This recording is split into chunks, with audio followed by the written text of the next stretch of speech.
Hello, everybody, and welcome to the best podcast in the world. Jermanie Howerton here alongside my co-host, Daniel Robertson. And we're here today with the one and only Daniel Taggart, a professional baseball player. Danny, how you doing today, my brother? Hey, Jermaine, how you doing? Nice to be here. Thanks for having me. Of course. Dan? All right, Dan. So I want to start off with the beginning of your baseball career and kind of what drove you to really be in baseball. And then we'll talk about your time at Adelphi and your professional career. So what really drove you there? Yeah, so basically growing up, my dad was always really big into the Mets, was always taking me to Mets, Yankees games. And really ever since I was like 4 years old, started me out in T-ball. So right off the bat, that was the first sport that I started and really fell in love with. Even though I played basketball and a little bit of football, I really realized that I was better at baseball. So I kind of just stuck with that going into high school. And when you went to high school, when did you realize that you could play like in college at a Division II level and continue that?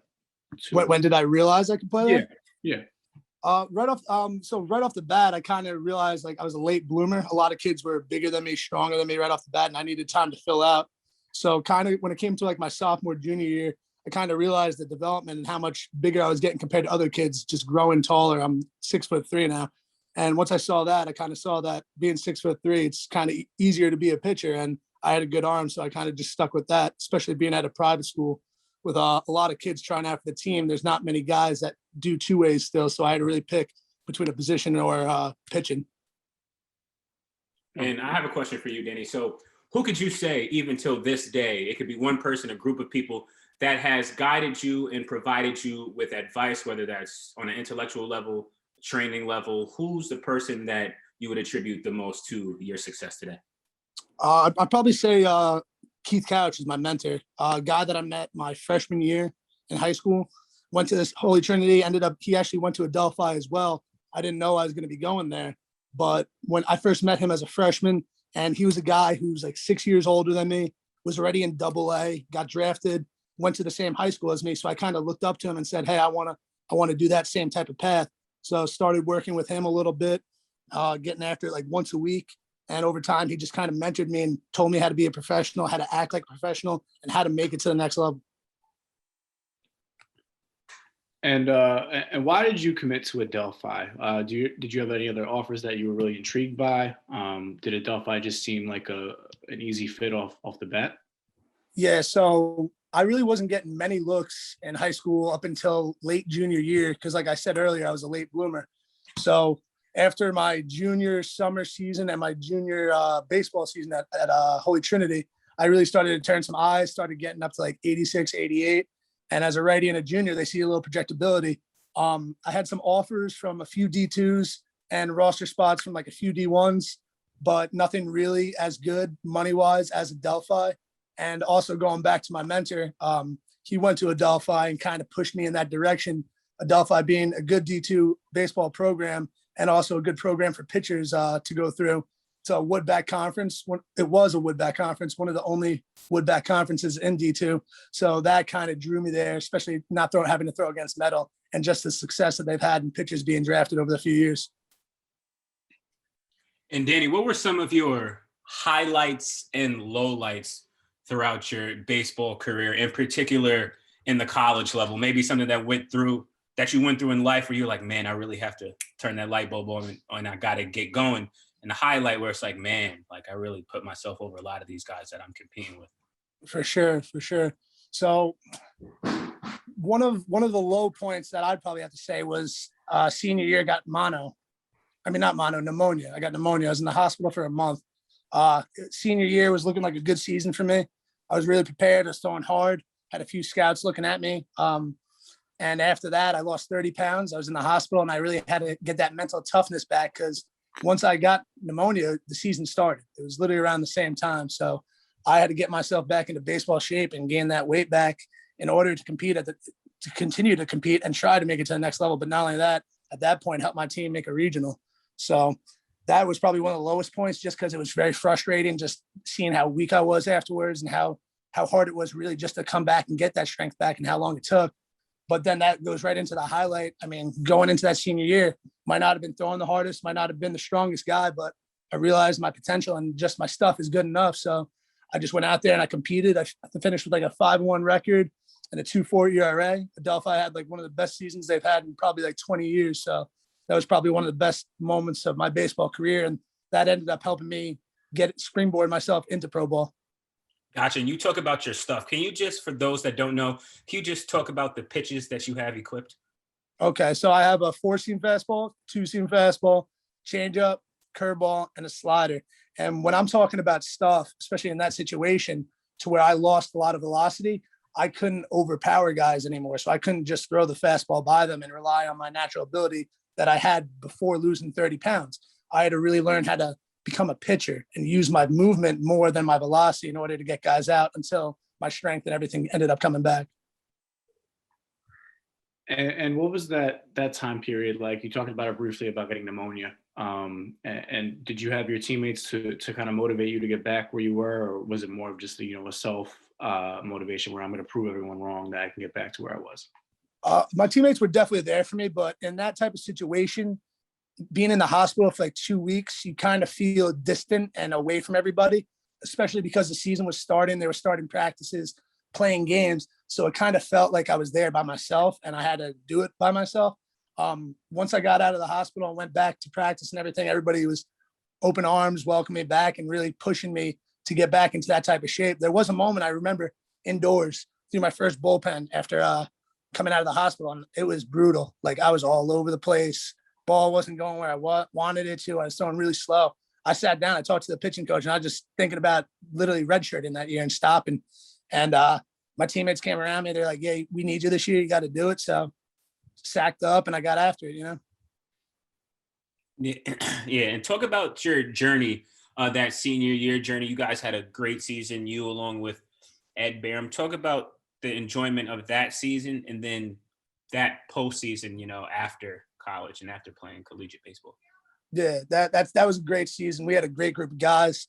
We were our freshman class. I think we had when I got called in, our freshman class, we had about 12 guys. So we knew we were going to have a strong team when we were seniors, just because of the fact that growing up together, staying in the same team and being comfortable with each other, we're going to be able to actually start to win. So, I mean, everything just started to click. We had great players like Brett Maum, Mike Catani, Ed Barham. I mean, even Johnny Idavia, Tom Colombo. Everybody really stepped up and kind of took advantage of that last year and really gave it their all and showed out for that last year. And then basically going into the postseason, it was something that we really hadn't been in before. We hadn't been in regionals in about 4 years. That was my first regional. So it was kind of something a little new to us and a little exciting. I would say maybe the juices got a little of the best of us and we were a little too amped up. Didn't have the best postseason, but it was worth it and it was a hell of a time. And let's shift gears to you playing professionally. Tell us a little bit about that, how you got into playing professionally and where you're playing right now. Okay, so fresh out of college, kind of like I just said, bad ending, didn't really win in regionals, really wasn't invested 100% into baseball at the moment. I was a little mad at the game, I'd say, if you could say that. Right off the bat, I really wasn't trying to play, and it probably was halfway through the summer. I got a call from this guy, Joe Torre, not the real Joe Torre, a different Joe Torre. But he called me and told me to go out to California. He said he knew my pitching coach, liked my numbers, liked my stuff. He seen me throw. And I really wasn't sold. I wasn't sold on doing the whole independent ball route because I was kind of upset that I wasn't drafted. But after about a month and a half, I just started missing the game, didn't really know what I wanted to do. Gave it a shot and went out to California, pitched pretty well in a lower level independent league and got promoted within a month to another league and finished there. And basically after that, that's when we led into the COVID year. And I ended up getting into one of the frontier leagues with the Washington Wild Things, which is one of the leagues that I really want to be in, along with the American Association, and finished there. And then with the Rockland Boulders. So right now, I actually just got back to New York. I was in Gary, Indiana with an American Association team in spring training. I got an invite. And so really excited about that opportunity. I pitched really well. Unfortunately, I got released, and now I'm going to be going to a Frontier League team in New Jersey. So just ready for that opportunity and ready to make the most of it that I can. And you said you wanted to know, I know, obviously go to the majors, but isn't there some competition professionally that played at the majors and now they're kind of playing at the independent level? Didn't you say you played against Brandon Phillips? Yeah. So with Joe knows Brandon Phillips' brother very well, PJ Phillips. He was also a first-round draft pick. And I've been playing now PJ on his team. He's now an Atlantic League manager. I've been playing with him for the past year. And when I was out in Washington, which was the Frontier League, I actually played a little bit with Brandon Phillips on his team before I got moved to another team. And then I was actually able to pitch against Brandon Phillips, which was an unbelievable opportunity. Growing up, watching that guy play, 3-time All-Star, great glove, just a guy I was watching on TV who I knew about. And then I saw him like right in front of me pitching to him. And it was just like almost like a surreal moment kind of. But yeah, other guys like Brandon Phillips, pitched against Taylor Motter, who's also another 4-year MLB guy who's only 29 now in the independent league. Another guy like Joe Jones, who just got signed to the MLB, who's on one of my teams. So it's not your normal route of professional baseball through the minor leagues, going from A ball to AA to AAA, and then to the big leagues. It's more of a wild route. It's crazy. You know, you go all over the place. I've been traveling from Indiana to Milwaukee to Texas to Florida, but the type of baseball that we do, it's almost getting guys ready for that next level. So instead of drafting them and having them go to rookie ball or a low level A ball, you could just pick them out of right one of these leagues who are just playing against professional guys like Brandon Phillips and throw them right into AAA and almost ready for the majors right away. And what's that travel been like? Because you spoke about how much you've been traveling, and has that taken a toll on you physically and mentally? And you know, with COVID and everything, what has that been like? Yeah, it's definitely tough. So beginning of the season where we're at now, when it's more of a spring training type field, the teams don't really bus you around and take and charter you to the games and everything. So you're kind of on your own. It's a grind, but that's what we're in here for, you know? So if you want to get seen, you got to do those type of rides. But 15-hour car rides across the country, changing time zones, definitely takes a toll on your body over time. But it's all just about whenever you get to that stop, you get to that hotel, about taking care of your body, rolling out, drinking water, getting a good night's rest, and just being prepared for your next outing or your next at bat if you're a hitter, you know? And what was your most favorite destination to go to, or your favorite stadium to play at? Favorite stadium to play at? Well, it's been a while since I played at this place, but when I was I wouldn't say really young, 13 years old or 14 years old, I was able to play at Citi Field, which was where the Mets play. That was probably one of like the coolest experiences, especially as a young kid being in awe. But now going through the professional rankings and even some summer leagues that are pretty elite, you play in some pretty nice places in front of fans from like 1,000 to 3,000 people, and that's something that you're not able to do at a D2 school. So it's a new experience. But I'd probably say one of my favorite stadiums in college that I played at was the Brockton Rocks in Massachusetts. They would get like 1,000 to 4,000 people every day, and it just made baseball fun. Just going out there, hearing the crowd cheer and everything, just really got you amped up for the game. Oh, obviously you say this is the last question. You say you weren't really high on the whole independent baseball situation in the beginning, but when you first ingratiated yourself out there amongst the team, amongst the troops, what was your mindset on the mound? How did you feel? What thoughts were racing through your mind? Yeah, so right off the bat, wasn't too sold on it, like you said. I kind of looked at independent baseball as just a place where guys who are washed up and just want to play, right?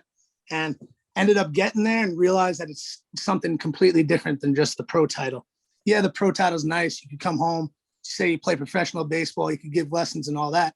But once you actually get there, you realize how bad the guys want it and how bad they want to make it to the next level. And then not only that, you see the dudes that end up making it to the next level. It's like, damn, all right, this isn't a place where guys go to rot and die. This is a place where guys could go straight to AA or AAA and end up making it, you know?